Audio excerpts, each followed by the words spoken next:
Thoughts of Billal আর জুয়েল ভাইয়ের মধ্যে এত পরিমাণ ঝগড়া হইতেছে অনলাইনে, যেটা দেখে মনে হচ্ছে যে সত্যিকারই ঝগড়া লেগে গেছে। আসলে এটা টোটালটা একটা নাটক।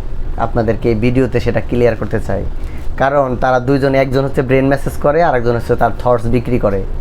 আর তারা এরকম টেকনিক অবলম্বন করার কারণেই হচ্ছে এই প্ল্যাটফর্মে সফল। আমরা বোকা পাবলিক সেটাকে খাইতেছি প্রচুর। কারণ তাদের মধ্যে মূলত পক্ষে কোনো ধরনের দ্বন্দ্ব নাই, আমি নিশ্চিত বলতে পারি কোনো ধরনের দ্বন্দ্ব নাই তাদের মধ্যে। সে 1000 টাকায় তার হৃদয় ভাঙার গর্জন বই 1000 টাকা বিক্রি করবে না 1 লাখ টাকা বিক্রি করবে, সেটা তার ব্যাপার।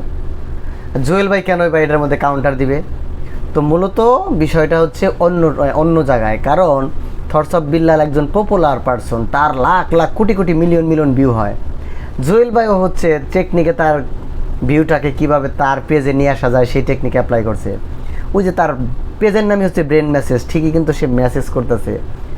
আর থটস অফ বিল্লাল সেটার জবাবটা এত উগ্রভাবে দিতেছে যেন মনে হচ্ছে সত্যিকারে দ্বন্দ্ব লেগে গেছে।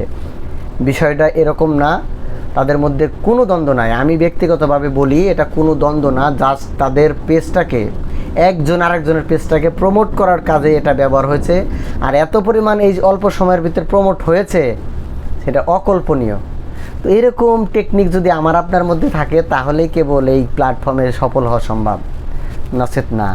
সুতরাং তাদের মধ্যে কোনো দ্বন্দ্ব নাই, দ্বন্দ্ব থাকবেও না, দ্বন্দ্ব হবেও না আমার বিশ্বাস। তো সবাই ভালো থাকেন।